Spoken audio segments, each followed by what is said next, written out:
Okay, good evening, welcome. I'm just laughing. It took me a few moments to just get everything set up here, but I think we're ready to go tonight.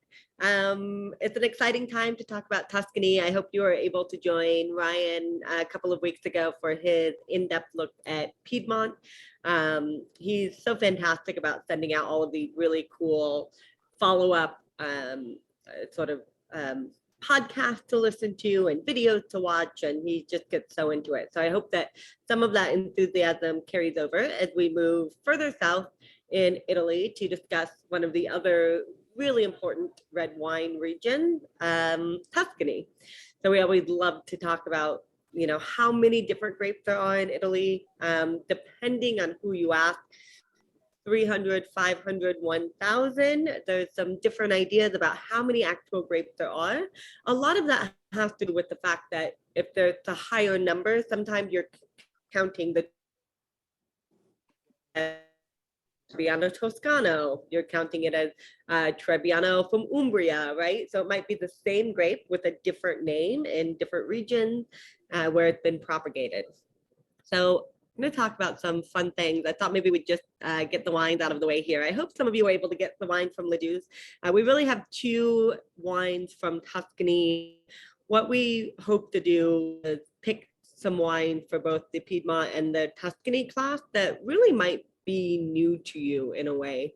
We are firm believers in using very classic examples of wine, but also sometimes you just need to have a little fun and see what else is out there.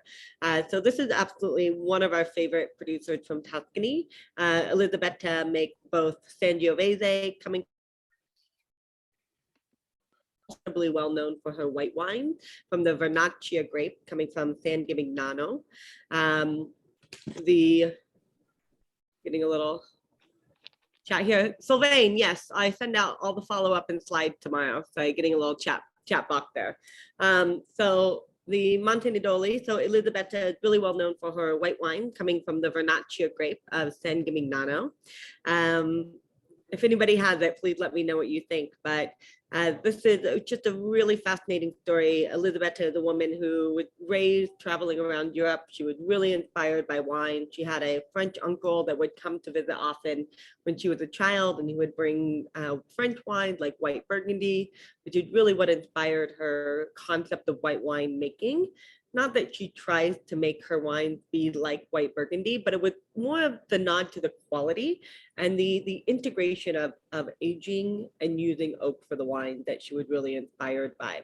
So in 1965, with her partner Sergio, they purchased this land in the village of San Gimignano, just on a small mountainside. When they purchased the land, it had vineyards and olive grove, but they had been abandoned for quite some time. It's kind of a common thing that we see in Italy, where in more of the rural areas, a lot of the kind of peasant class that was working the land moved into the cities after World War II.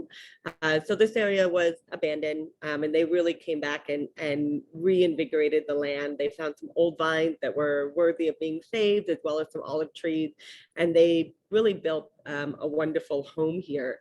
And Elisabetta, her first vintage that was released was in 1971, and that was actually the year that Luigi Veronelli, who was a really famous Italian wine collector turned critic, decided to review her wine. So 1971, like, keep that in mind, because this is a pretty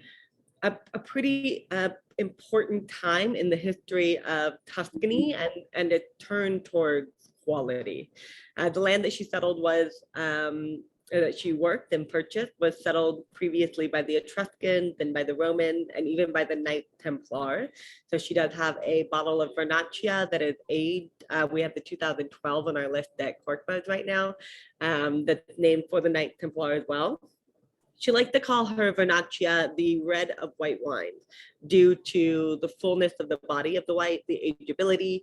It is the only white DOCG in Tuscany. And they also fostered a lot of children at the property after they moved in there as well. And so he passed away maybe like a decade ago. It's been a little while, but she started a foundation called Sergio the Patriarch. It raises money to turn part of the property at Sono Montenidoli into sort of a a retreat.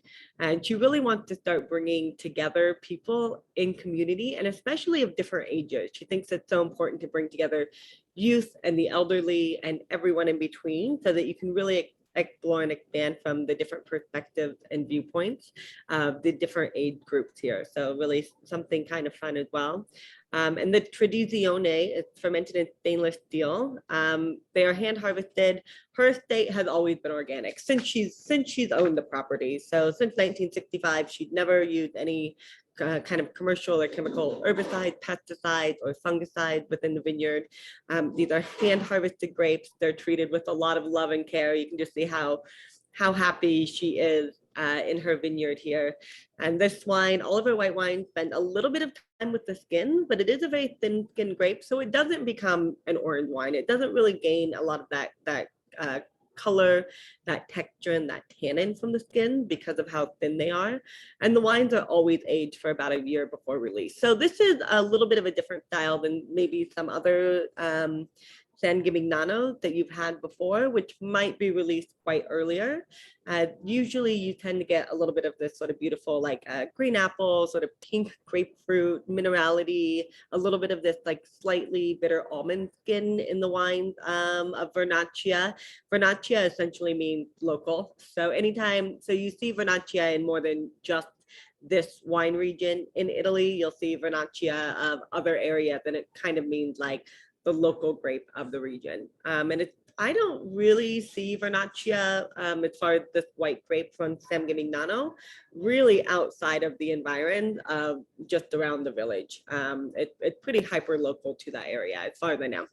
So the wine, you might be thinking, we're not doing a Sangiovese, but we're in Tuscany. A blend, a SuperTuscan style blend based on French grape varieties.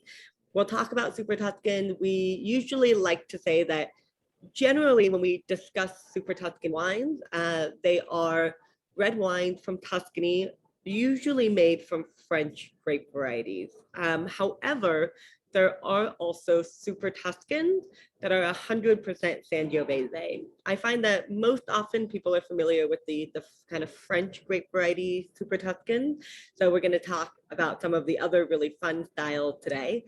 This is a winery that was started in the 1980s. The first release of the wine was 1992. The woman named Rita Chua, so you can tell that the name of the winery is just an inverse of her name. With her husband, they purchased land in the southern coast, in the southern area of Maremma on the Livorno coast. So when we talk about most of the French grape variety SuperTuscans, they're usually located closer to the coast with a slightly more maritime climate, which would make sense when you think about the fact that these are Bordelais grape varieties usually, right? So Cabernet Sauvignon, Cabernet Franc, Merlot, they became very, very popular right out of the gate, starting with the 1992 vintage, especially for their 100% Merlot called Redigaffi. So this is one of the kind of cult-like 100% Merlot SuperTuscans. Aside, you might be familiar with ones like Vassetto, coming from Ornellaia, is another really popular one. Macchiole as well, another one that you might be familiar with for 100% Merlot SuperTuscan. This one, the grapes are coming from the Upper Maremma. It's released as a Toscana IGT, so just a regional wine of Tuscany, another thing that we'll get into in a few moments. And it's a blend of primarily French grapes, but also with a little bit of the classic Italian Tuscan red grape, which is Sangiovese. And this one does age a little bit in French, oak that's used, and some stainless steel as well. These are both really fun. We actually have, so we've done both of these wines, even though these didn't come from cork buds, we can't ship retail wine anymore. We've done both of these wines by the glass previously. And this one we actually have. So if you didn't get the wine from Ledoux, but you're in the city, stop by Cork Bud Union Square, because we have this to a Rita by the glass over there right now. And it's showing really beautiful. It's a great example of how you get these sort of French grape varieties with a little bit of an Italian flair, if you know what I mean. So what else do we talk about today other than these two wines? Well, if we're going to understand Tuscany, we need to understand the background and the history, right? And then think about the geology, the climate, and the terroir, so the background and the history, who brought these grapes here, who propagated them, who influenced the culture and the cuisine of the region, how did the geology and the natural climate and terroir affect these grape varieties and the cuisine, I think, too, that's here. When we talk about food and wine interchangeably in Italy. As many of you might have heard me say this before, but somebody told me once that in Italy, when somebody is drunk, you don't say that they've had too much to drink. You just simply say that they haven't had enough to eat yet. And it is very common that in Italy, wine really is part of the food culture. It is something that belongs on the table, and it's really there to complement food. And I think that this is important to understand about the Tuscan wine appellations and regions as well, because oftentimes they need food. And maybe that's happened to you. You've been drinking or you ordered a glass of wine and it's a Brunello di Montalcino or a Chianti Classico, and it feels a little austere on its own. But once you get food in front of you, the wine really begins to sing. So we'll talk about the Italian wine law.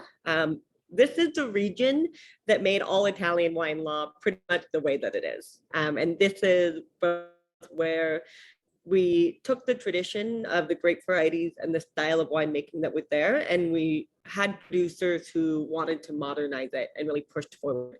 So we have this kind of juxtaposition of this very traditional part of Italy, but with a really kind of fresh modernization to it.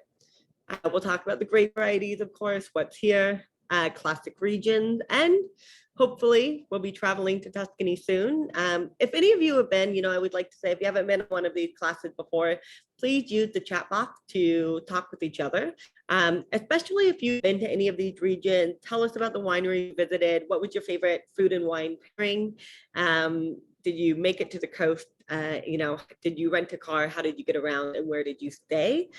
Because I think we all love learning from other people that have been to these regions already. So we're sort of in central Italy. Tuscany is a large region. It stretches from the coast quite far inland. So you can imagine that we do have quite a range of microclimates and different soil types.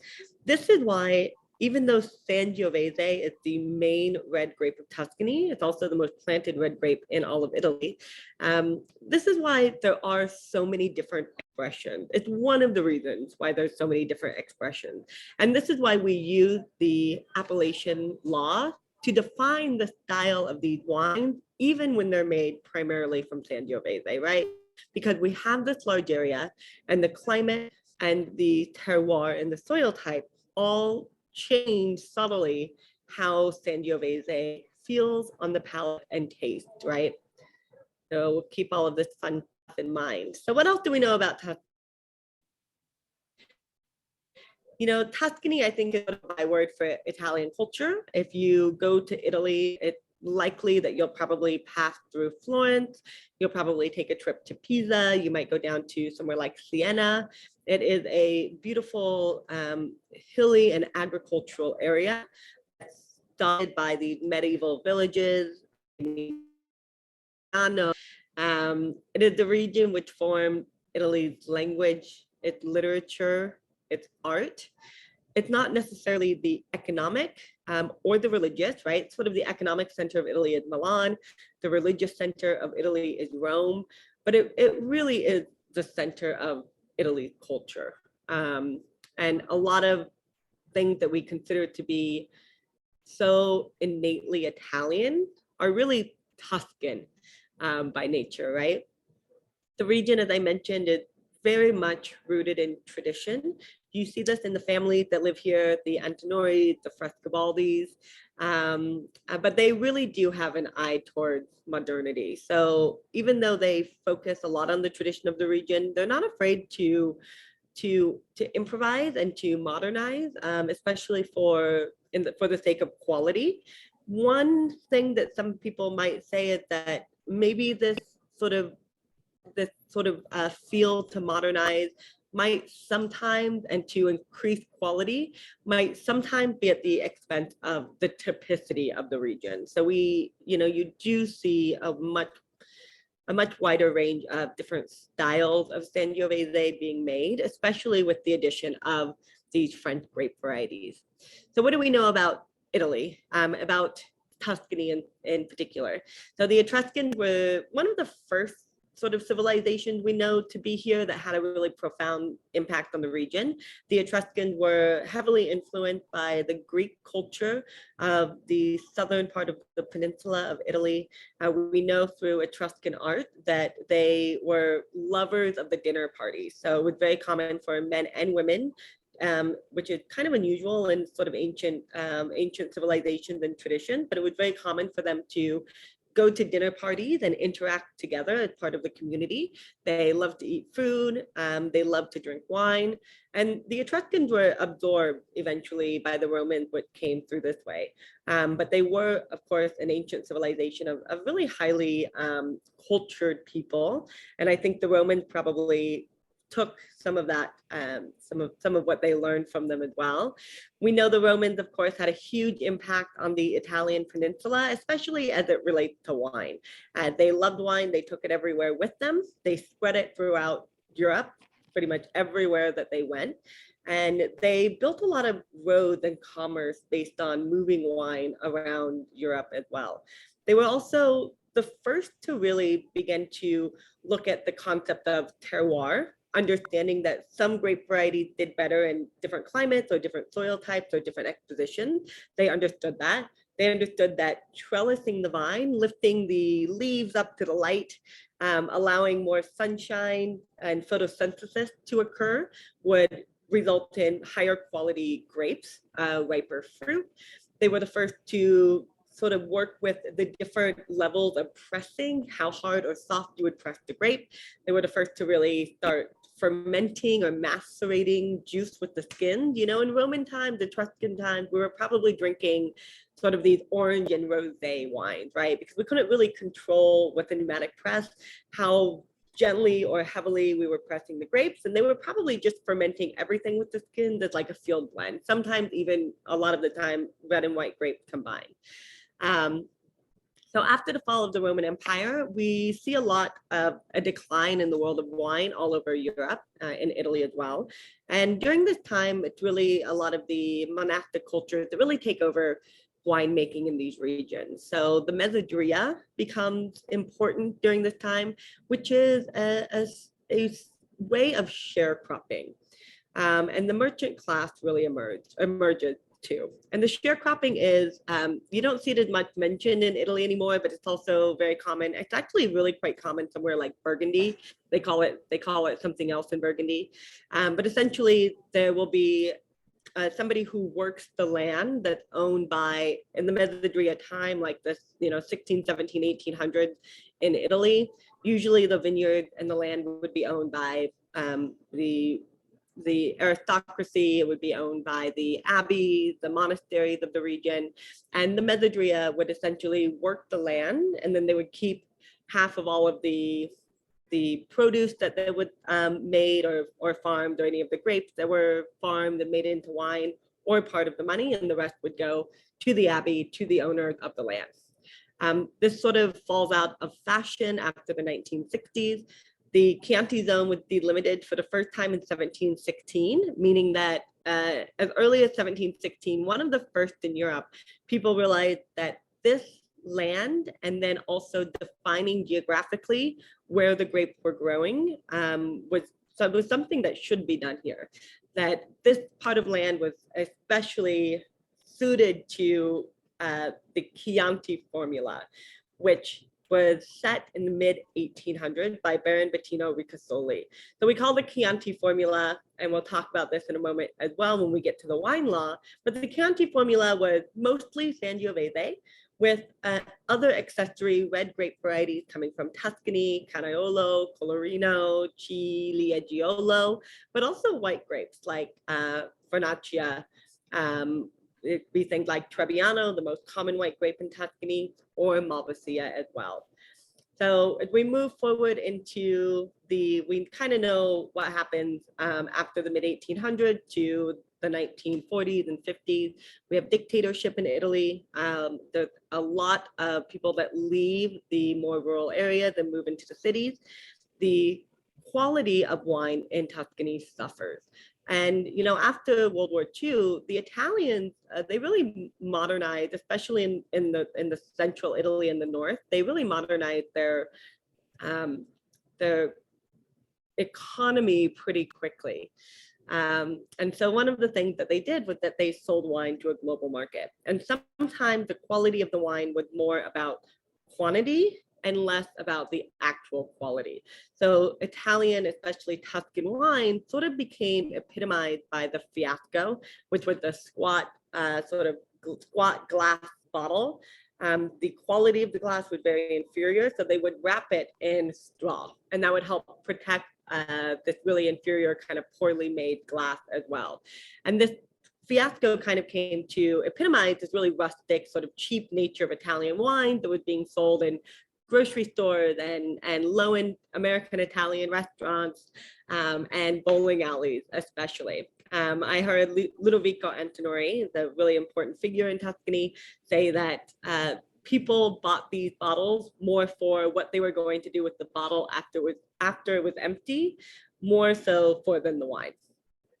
However, we start seeing the DOC and DOC zone to be authorized in the 1960s.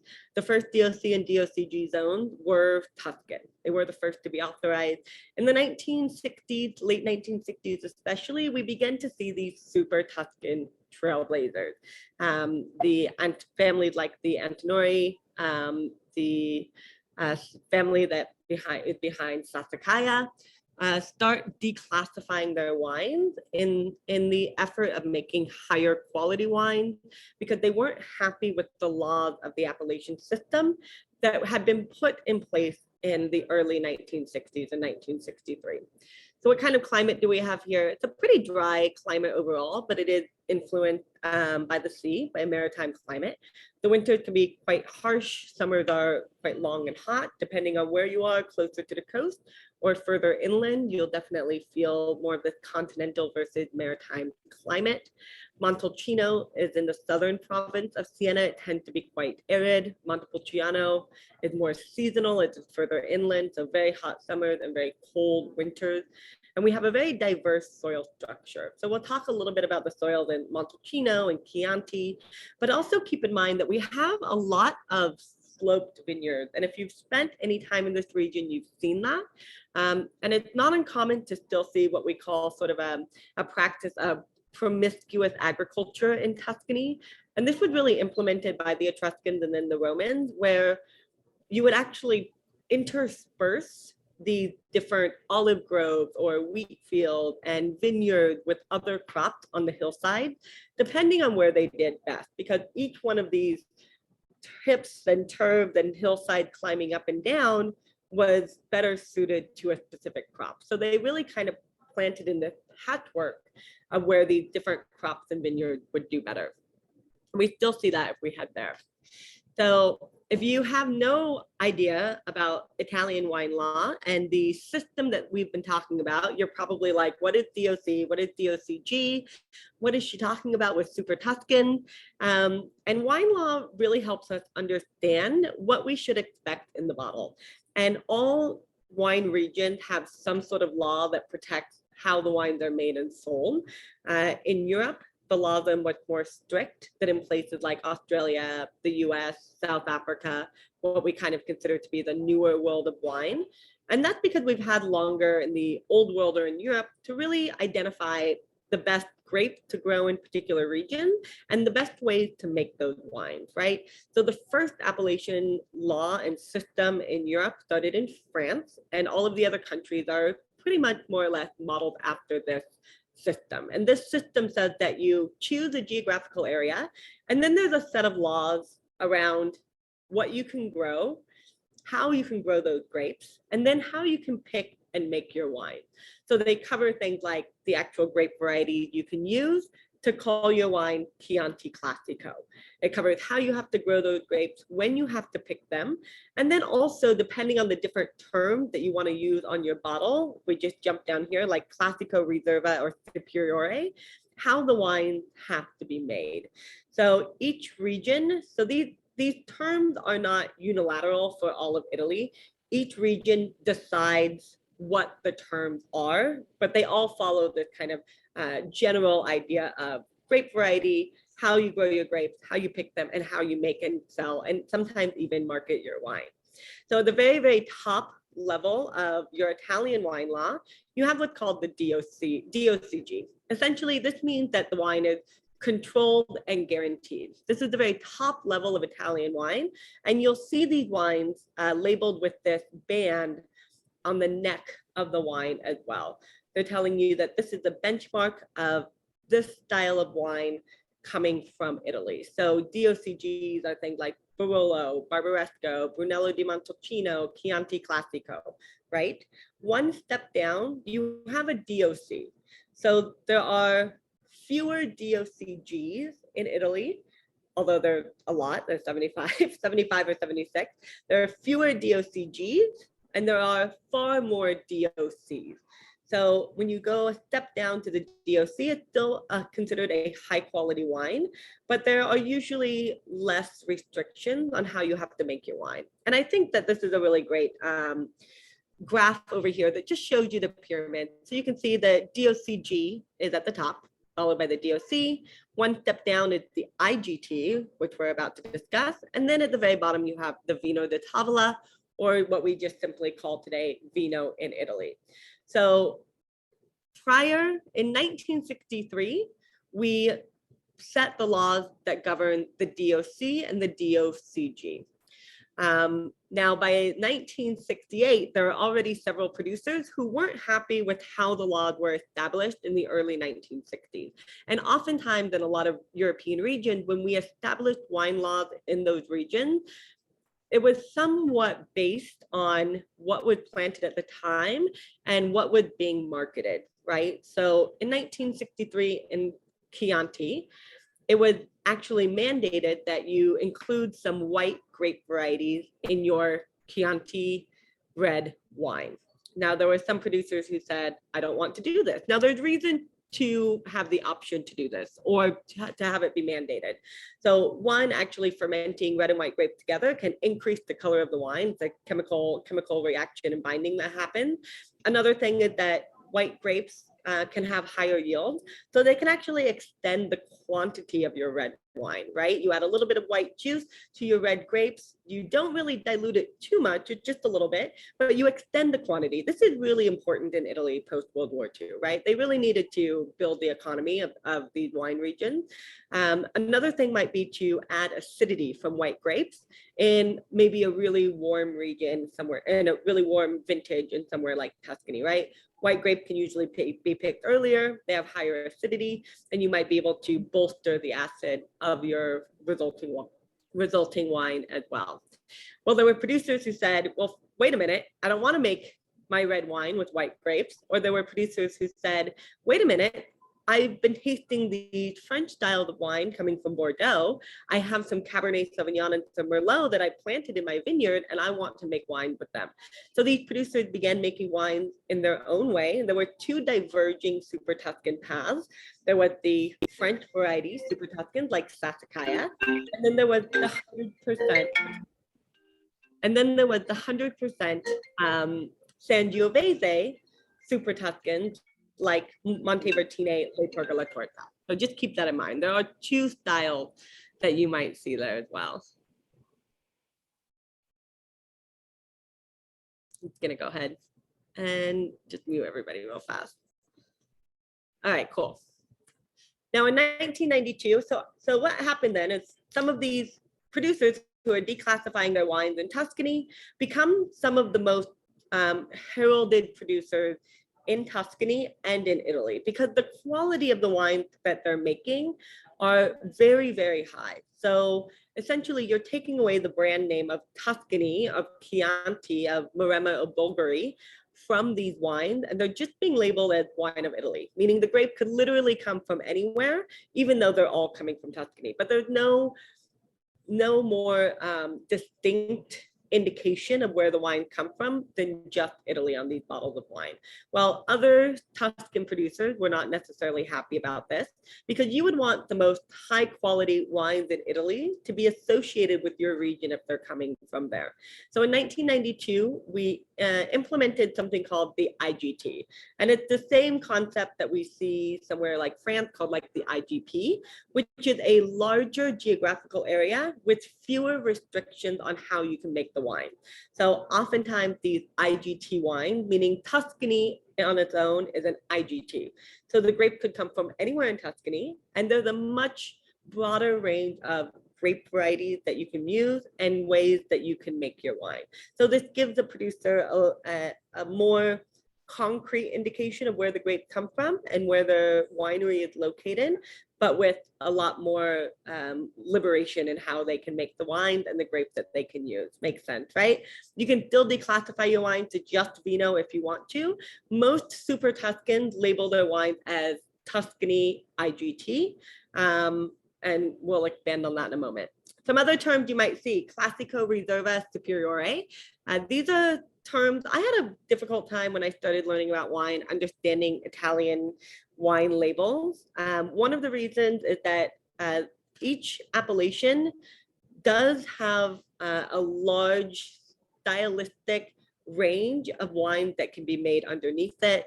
I'm going to use like Valpolicella and Soave as an example for you here.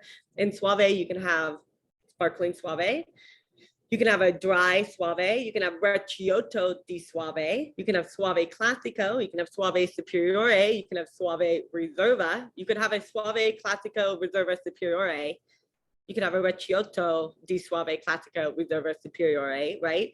And some of these styles are sparkling, some are dry white, and some are sweet white. So it can be kind of difficult to understand if you don't know how to look for the terms that might distinguish some of those things. So Recioto, I should have that on here. Recioto usually means made from dried grapes.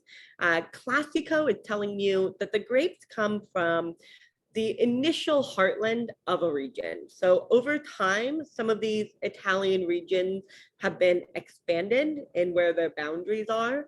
And usually the Classico region is telling you that the grapes are coming from a smaller area of the most original heartland. So this should be an indication typically of a higher quality, because every time you look at more labels and more nomenclature and terms on your bottle of wine, usually the grapes are being more and more controlled. In this case, Classico, they're coming from a smaller controlled area. You might also see Reserva, which in Italy means extended aging. In Italy, it's very common for a lot of the wine regions, especially for reds, to already have extended aging at the property before the wine can be released. And then if you see Reserva, you know that the wines have been aged longer. And each appellation picks how long that time is that they have to be aged longer for, 1 year, 2 years, and so on, for example. But you can just assume that we know that when we age a wine in barrel or in bottle, it loses its fresher fruit, right? And it gets replaced by more of this kind of like dried fruit and savory characteristic. We think earth and leather and cigar box and spice and less overt fruit.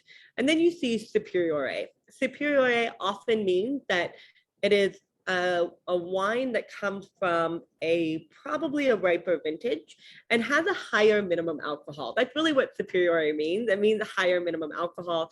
Usually that's 0.5% or 1%, but you can generally assume that if it's a Superiore wine, it was probably a warmer or better vintage where we were able to ripen the grapes more with more sugar in the grape, resulting in not more sugar in the wine, but more finished alcohol in the wine. So Superiore wine can usually be a little bit bolder, maybe a little bit more fruit forward.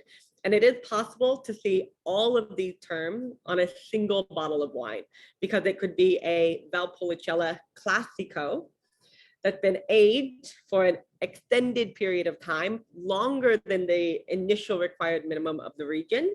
And it could also have that higher percentage of alcohol by law.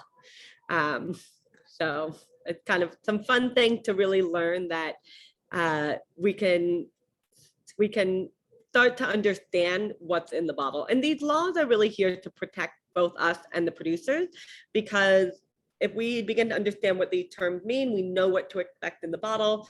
And the same thing for the producers. If they are making wine in Chianti Classico, somebody can't make wine in Umbria or, you know, Sicily and say that it's a Chianti Classico, right? Because it's not. You have to use those grape varieties that have to come from that location, and it has to be made in a specific way. So what are some of the common grape varieties we would see? So Trebbiano, the most planted white, it tends to be pretty neutral, light, fresh on the palate. There is, as I mentioned before, there's only one DOCG for white wine in Tuscany, which is the Vernaccia di San Gimignano. So most Tuscan white wines are declassified to Toscana IGT. We have one here at Chelsea Market at Pork Buzz right now, the Toscana. Hi, we're closed. Yeah. Oh, sorry guys, I didn't realize that the back door was open and that people could come in that way after the super left. Sorry. So most wines from white grapes will be declassified to Tuscany IGT. You see a lot of Vermentino along the coast. You see the Trebbiano everywhere. But oftentimes in like the Chianti Classico area, you see Vermentino planted on the coast, brought by Spaniards here. It takes on a really beautiful, similar expression that you see in places like the south of France or in Liguria further north. Coastal, it has a lot of green melon, salty. Sometimes I think it's almost like a limeade character to a green papaya. I like Vermentino quite a bit. You find it in Val d'Orcia, Colli dei Luni, and Bolgheri on the coast. Vernaccia, as we mentioned, pretty much comes just from San Gimignano. And then also Malvasia is a really common blending grape, as well as Bricchetto and Sauvignon Blanc, especially on the coast as well. So it's really common to see blend of Vermentino and Sauvignon Blanc, or a varietal of either of those wines located closer to the coast. 85% of what's planted is 85% of the wine that's made in Tuscany is red wine. This is a red wine region. So Sangiovese, of course, is the main red grape that we see all over Tuscany, but certainly Chianti and the Chianti Classico region. It's also the main red grape of Vino Nobile di Montepulciano, where it's been isolated as a clone called Brunello Gentile. In Brunello di Montalcino, it is the only grape that is permitted, where it's known as a Sangiovese Rosso, another isolated clone. It tends to be light in color, it's high in acid, it has a lot of tannin to it, it has this really beautiful kind of herbal Italian spice box flavor to the wine. You think like anything you get out of a jar of Italian herbs, right? Marjoram, thyme, basil. Sometimes you say, especially with age, a little bit of like potting soil, rose petal, this beautiful sour cherry characteristic to the wine. Sangiovese is an austere grape variety. It has a lot of tannin and it has a lot of acidity. So this is why we oftentimes do blend in small amounts some of these other grape varieties. So Canaiolo is a really good example. It just softens some of that really stern attack of the Sangiovese grape. And one other thing, just to go back to Sangiovese, is that it also, Sangiovese is highly mutatable in the vineyard, which is why we have so many of these clones that have been isolated for how well they do in the different villages. We also have Colorino, just like Cabernet Sauvignon. It's used to add color to Sangiovese. It's a thin skin grape. You don't have a lot of color in Sangiovese when you look at it. You'll have more in something like Brunello, even though it's 100% Sangiovese. But usually if you have a Chianti or a Chianti Classico that's a little bit more opaque, you're going to know that there's some Merlot and Cabernet blended into that, because Sangiovese on its own just cannot do that. Kind of like almost like Pinot Noir or Nebbiolo, like the skins are just too thin to make it opaque in the glass itself. Cabernet Sauvignon, of course, is a French grape, but it's been in Italy since the early 19th century. It's the base of many of the SuperTuscan blends, Solaya, Sassicaia, of course, Merlot as well. Massetto is 100% Merlot coming from Ornellaia. Ornellaia was started by Ludovico Antinori, the Antinori family. It's now in the hands of the Frescobaldi family by way of the Mondavis, which is quite a shame because the Frescobaldis and the Antinori, two of the oldest and most noble families of Tuscany, apparently don't get along. So Ornellaia was sold to the Mondavi family, who in turn sold it to the Frescobaldis. You'll also see Syrah, Alicante, and Ciliegiolo. Ciliegiolo is a parent grape variety of Sangiovese. You see it mostly the blending partner in Tuscany, but sometimes you'll see it in Umbria as sort of the star of the show, this wine, Ciliegiolo. I like it quite a bit. It drinks like Sangiovese, but it can be a little bit more dark fruited, like slightly plummy. And there's some fun producers. One of my favorites is called Bussaletti. It's the last name. I think it's Leonardo Bussaletti. And they're pretty easy to find in New York, and they're not expensive at all. So if you like love Chianti and you're kind of like, I'm on a Tuesday night budget, go and see if you can find yourself a bottle of Ciliegiolo. So how do we define and classify the different regions in Chianti, in Tuscany? So the one that we know the best is simply Chianti. This is a DOCG. One of Tuscany's most famous wine region, one of the first kind of delimited zones in Europe. The modern Chianti zone was established in 1932 with 7 subzones. So the 2 most important subzones are Chianti Classico and Chianti Rufina. Rufina is dominated by the Frescobaldi firm, so they're the ones who own Ornellaia now, although the Ornellaia estate is on the coast in Maremma. They're the small DOC known as Pomino, which is authorized for red and white grapes that have a higher percentage of international grape varieties than Chianti. You also see Colli Fiorentini, Colli Senese, which is a minimum of 75% Sangiovese. That's 5% higher than the minimum for Chianti itself. You'll see Colline Pisane, Colline Aretini, Montalbano, and then Monte Bertoli, which was the 8th subzone that was added in 1996 or 1997. I have seen both said, and I'm not sure which one is correct. Probably it was authorized in 1996 and then codified into law in 1997. You might see Normale on a bottle of the Chianti wine, which means that the wines are not released until at least March 1st of the year following harvest. If you see Reserva on a bottle, there's a minimum of 2 years of aging to that wine. So again, if you prefer a little bit of that dried fruit, earth characteristic to your Chianti or Sangiovese, you probably would enjoy a Reserva style. And then the Superiore, an additional half degree of alcohol, lower yield. If you see Superiore, you're probably considering that it's coming from a little bit of a riper vintage where the wine could really warrant that higher alcohol level because of the riper grapes. What happens when grapes ripen? They accumulate sugar. What happens when you ferment that sugar? It turns into more alcohol. So warmer vintages, riper vintages, higher alcohol in your wines, and usually kind of a fruitier, fleshier flavor and palate to the wine as well. So I would like to kind of just take a brief moment to look at some of these maps too, because it really helps understand the difference between Chianti and Chianti Classico or Chianti Rufina, and understand why we're talking about a possible distance and quality between those. So everything that's outlined in black is Chianti. So this is, you can kind of see is a harder understanding of terroir. That doesn't mean that every producer who makes Chianti sources some of their grapes from Pisa and some of their grapes over here from like Montalcino or Vino Nobile de Montepulciano, right? That's not necessarily true. They could just have one vineyard they're sourcing their grapes from. But in theory, at the lowest level, the grape could come from anywhere in Chianti and be blended. So when we think about the Chianti Classico region, the heartland, and a much smaller area, we should really be thinking about an increase in quality here.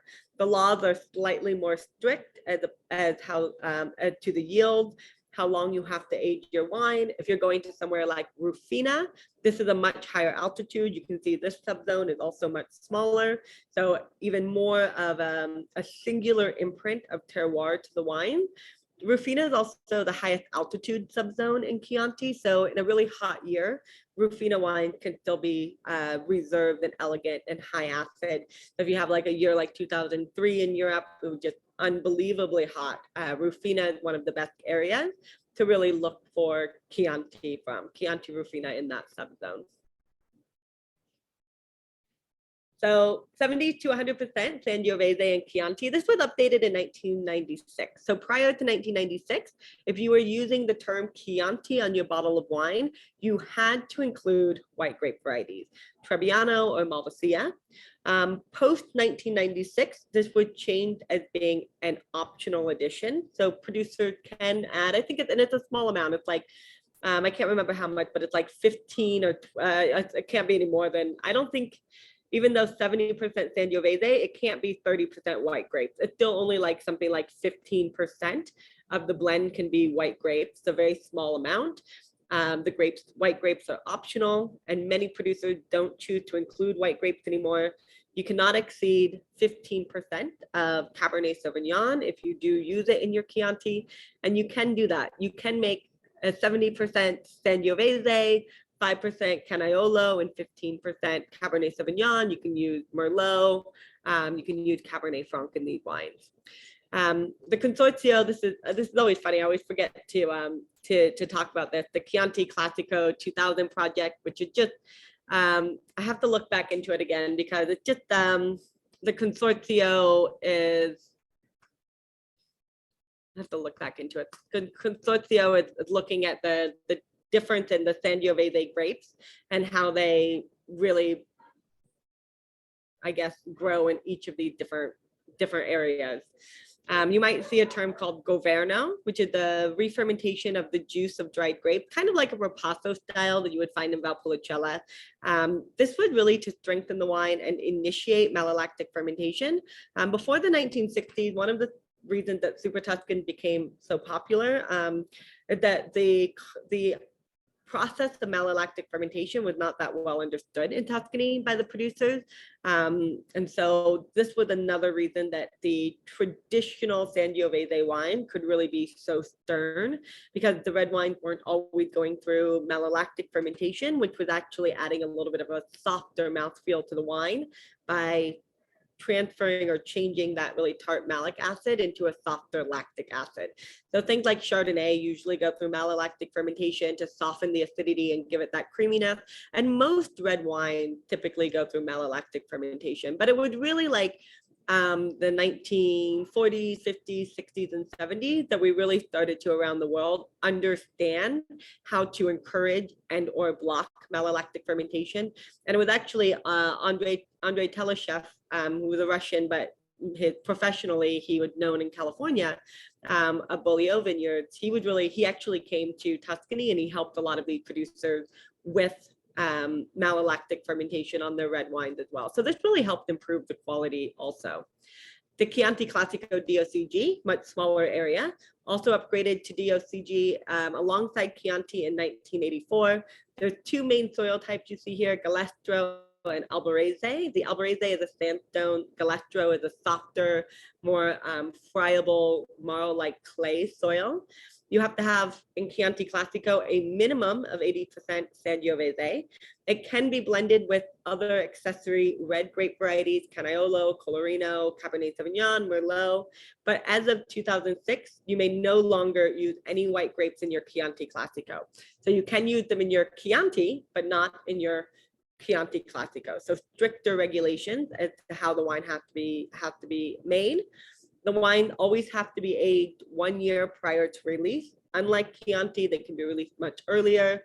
Reserva is also aged a minimum of 2 years. We will see more barrique, kind of the small French barrel used for Reserva wines and Chianti Classico. These barrels are not always new, meaning that they're not always imparting a lot of oak flavor to the wine, that vanilla, that nutmeg, that clove characteristic that you get. And then also we came up in 2014, wines can be labeled as Gran Selezione. Gran Selezione wines have much Chianti Classico, that we call Chianti Classico Gran Selezione. The method of production and grape growing is much stricter, higher minimum alcohol for the wine. They have to be aged a minimum of 30 years prior to release. They have to come from estate grown grapes. They have a minimum of 13% alcohol for the Gran Selezione, so they're going to be richer and riper on the palate. And then post 2021 as well, there's 11 communes within Chianti Classico that are authorized to also be used on a Gran Selezione bottling. So you'll see those becoming even more terroir specific as well. Let's move south to Brunello di Montalcino. This is the most powerful expression of Sangiovese. Clementi Sandi of Biondi Santi was the first to isolate the Brunello clone, the Grosso clone, Sangiovese Grosso, and bottle it alone in 1865. In Brunello di Montalcino, the wine has to be 100% Sangiovese. It cannot have any other grapes blended into it and still be called Brunello di Montalcino. It has to be aged for a minimum of 2 years in cask and 4 months in bottle, or 6 months in bottle for Reserva. However, the wine cannot be released until after it's been on the property for 5 years. So Brunello di Montalcino is the longest minimum aging requirement in Italy. For Reserva wines, they can't be released until 6 years after the harvest. So this gives the producer some room to play with their own personal house style. So some producers will age always a minimum of 2 years in wood. That could be, you could utilize barrique. Most producers in the really classic Brunello di Montalcino style use older, like large Slovenian oak, or the Boti, the really large barrels that don't impart flavor into the wine, but do allow for a gentle oxidation of the wine, and really helps soften some of the really austere tannins you get in Brunello di Montalcino. And so this really gives the producers some room to play with their own personal house style. So you cannot release the wine until after 5 years minimum, but you could spend 2 years in cask and then the rest of the time you could spend 4 years in cask and then the rest of the time in bottle. So it gives the producers some room to show their own talent. The really traditional states that you see here are Biondi Santi, Talenti, Soldera as well. And then there's also more modern producers. And the modern producers will usually use more French barrique. Higher percentage of that French barrique will be new. So it will add a little bit more of that vanilla, clove, nutmeg flavor to the wine. You won't typically get that in the very traditional producers like Soldera or Biondi Santi, or like La Fortuna or Regnai. You won't really get that new French oak in the wines. You also see, if you like Brunello, but you don't have Brunello bucks, because it's a really high-end expensive wine. And why is it so expensive? Because the producer has to keep it on the property for 5 or 6 years, right? So they have to release it at a higher price because they've been sitting on that, what could be that income, for 5 or 6 years. They already paid for the grape, they paid to have the wine made, they paid for the barrels they're storing it in, they're paying for the electricity of the winery and the water, and to wash and move the barrels and everything like that. So now when they release the wine, they have to release it at a higher price to recoup some of that that cost that they've lost over the last 5 to 6 years. So a lot of producers of that will release a younger wine called Rosso di Montalcino. It is a junior Brunello, baby Brunello, we like to call it. It's also 100% Sangiovese. It also comes from the same delimited area as Brunello di Montalcino, but it can be aged for just 1 year, and it's not required to be aged in cask. So Rosso di Montalcino is always a younger, fresher, more fruit-forward, youthful expression of Sangiovese coming from the village of Montalcino. Sant'Antimo is an outlet for SuperTuscan style wines. They can be white or red coming from Montalcino. And then Brunello di Montalcino is for white wine from Moscadello, which is the same grape as Moscato Bianco. So really floral, a lot of beautiful like Dole fruit cup, peach and pear and apple flavors to the wine. It can be still or sparkling, and it can be sweet as well. So you see dry style, but also some sweet ones. Now, Vino Nobile de Montepulciano. This is one of the more overlooked Sangiovese DOCGs, I think, in Tuscany. It was one of the first DOCGs in 1980, along with Brunello di Montalcino. It is a minimum of 70% Sangiovese. They also have their own isolated clone, Brunello Gentile, and Vino Nobile di Montepulciano. And I think that maybe, you know, one of the reasons that people don't go for the Vino Nobile as often is because I think a lot of people are confused by the Montepulciano name. Montepulciano is also a grape coming from the Abruzzo region, just east of Tuscany. In this case, the Vino Nobile di Montepulciano, Montepulciano is the name of the town, of the village. So Montepulciano is a village, commune in Tuscany, where the grape is Sangiovese. And Montepulciano d'Abruzzo is the Montepulciano grape variety coming from the coastal region of Abruzzo. So just keep in mind, if you see Abruzzo, then it's Montepulciano the grape. If you see Vino Nobile, it's Montepulciano the town where the grape is what? Sangiovese. So these can oftentimes be a little bit softer than Chianti. They're not as tannic as Brunello. They tend to be softer and balanced. They're released a little bit earlier than Brunello, but they have a minimum of 2 years aging in general. So they can actually be aged a little bit longer than Chianti will be in cases. But it's a really great place to look for value Chianti or Brunello style wine. Morellino di Scanzano is located on the coast in southern Maremma. This is also an appellation for 85% Sangiovese. And this is one of those things that we learn about wine, because if you love Chianti and you want to look and explore Sangiovese, and you want to explore other Sangiovese regions, where can you go? You can go to Vino Nobile di Montepulciano. You can go to Morellino di Scanzano. Vernaccia di San Gimignano, we know it's Tuscany's only white DOCG. And then there's only one DOCG for sweet wine in Italy. Many of you are probably familiar with the style of sweet wine noted Vinsanto, or the holy wine in Tuscany. But Vinsanto is actually only a DOC wine. So it's not actually at the DOCG level. But the Elba Aleatico Pasito, so this is a style of dried wine where the grapes are picked and then they're dried in the sun. Comes from Elba Island, just off the coast of Tuscany. This is where Napoleon was exiled in 1814. The Aleatico grape is it's a red skin mutation or variant of the Muscat grape.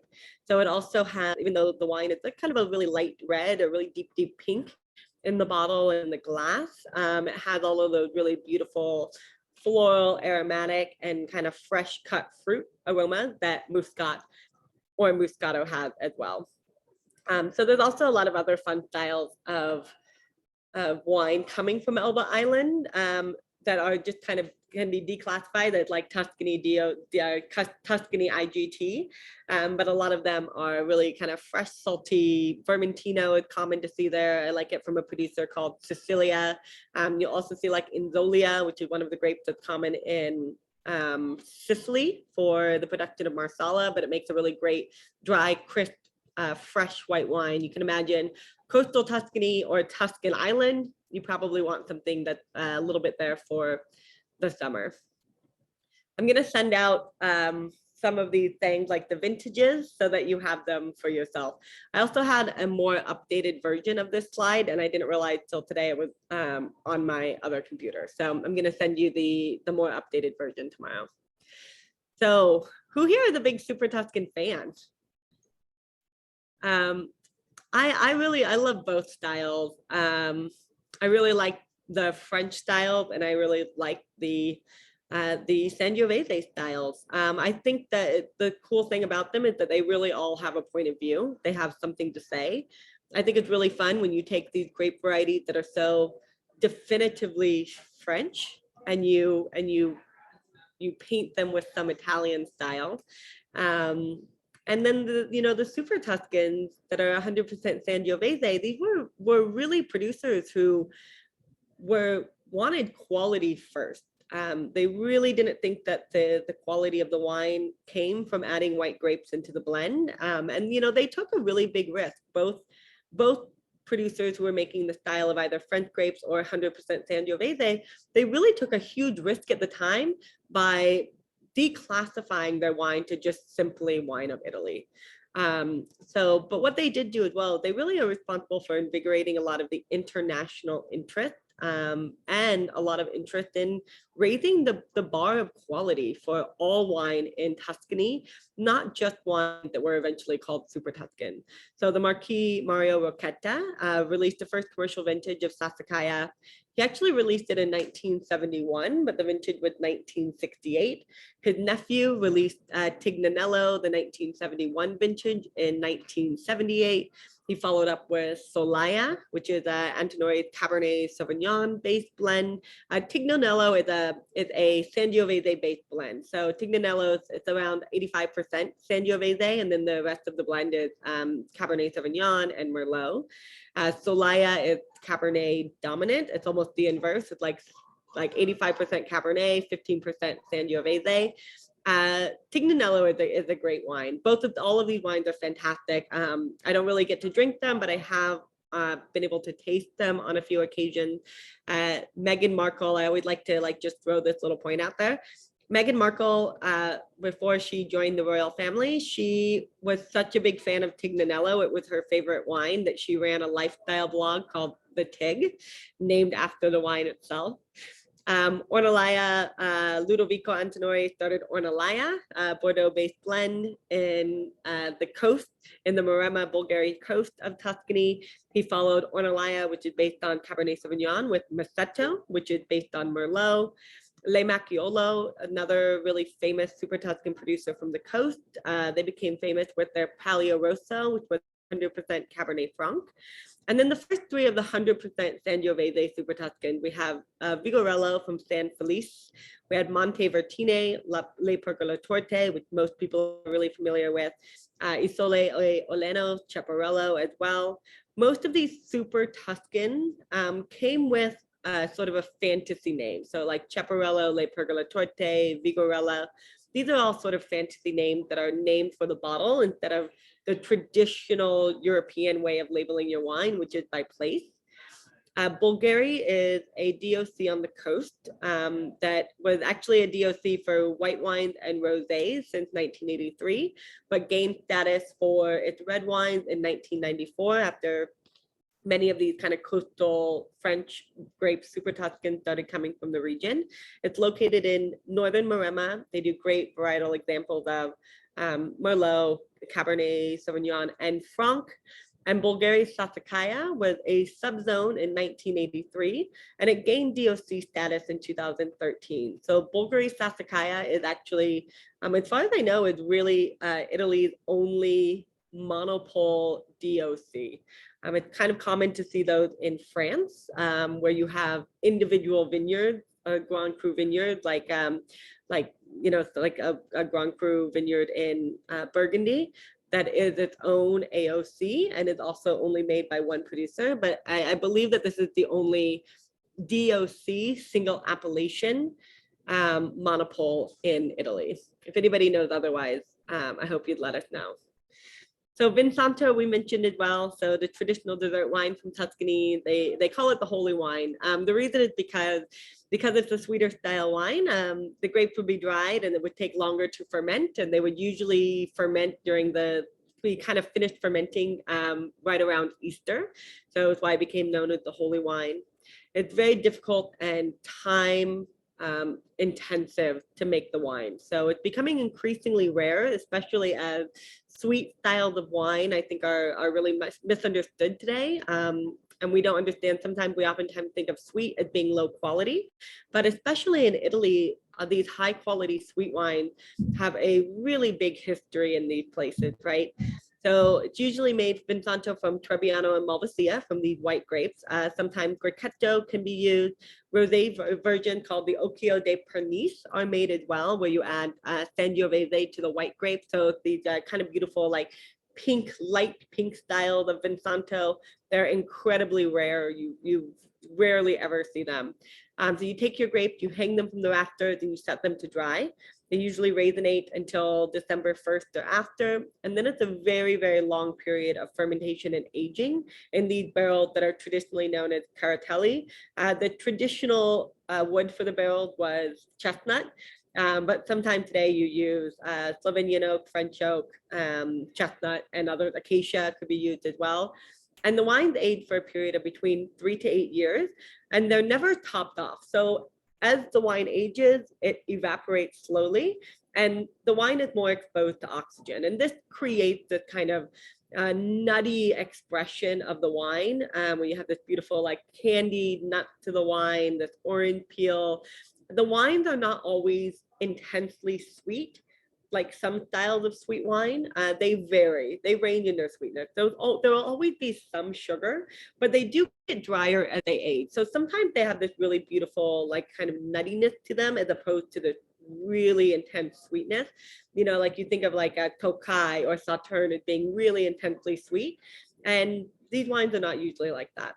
The traditional pairing for Vinsanto wine, the biscotti that you would dip into the wine. I really love these wines with cheese or with desserts that are not too sweet, kind of like a bitter chocolate or something like that.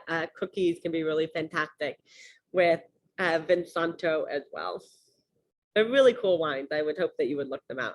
So I don't mean to keep you over tonight. Sorry. Just a couple of notes on what you might see if you're traveling. Food is really important, of course, as everywhere in Italy. White beans are very common. They have a very specific kind of bread. You might have had it if you've been there. It's an unsalted style of bread that they use to kind of mop up their fish soup on the coast with vermentino. They use it for white bean, chicken liver, duck pate. You also see it to mop up the juices from the bistecca alla fiorentina, which are these gigantic ribeyes from the local cattle that you see. There's a lot of game meat, wild boar, duck, rabbit, partridge, pigeon. Many of the SuperTuscan wine coming from the coast, especially from the Antinori family, will have so maybe a drawing of some sort of like wild boar, or something like that on the label. Porcini mushroom, pecorino toscano. It has its own DOC for the cheese itself, and many other agricultural do in Italy, just like France. And if you're heading there, what are you doing? Well, you're probably going to Florence, the birth of the Renaissance, haven of artists in the region. You can go to I've been to Florence a couple of times, but it's been, I don't know, 15 years now. So you can go and you can see the statue of David, of course, which is incredible. You can see all sorts of art that was collected by the Medici families. You can drive out into the countryside, visit the medieval villages, the hilltop towers. You can listen to Gregorian chantings in an ancient churches, and definitely buy things like olive oil, balsamic, of course, and all of these, wonderful treats that you could find by exploring in this region.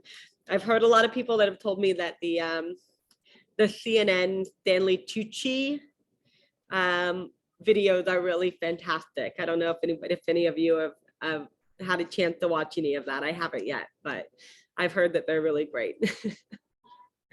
Well, thank you guys. I know I saw some questions pop up.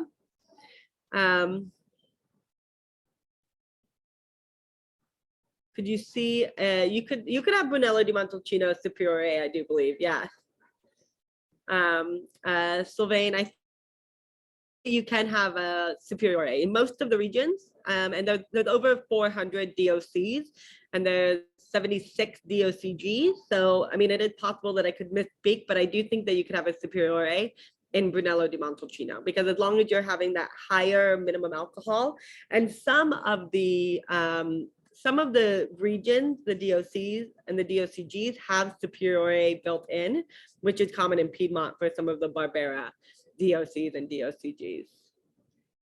So thank you, everybody. Thanks for sticking with me tonight. I'm going to send out a copy of the recording, and I'm going to send out the slides tomorrow. I have some that are a little bit more updated on my other computer with the vintages.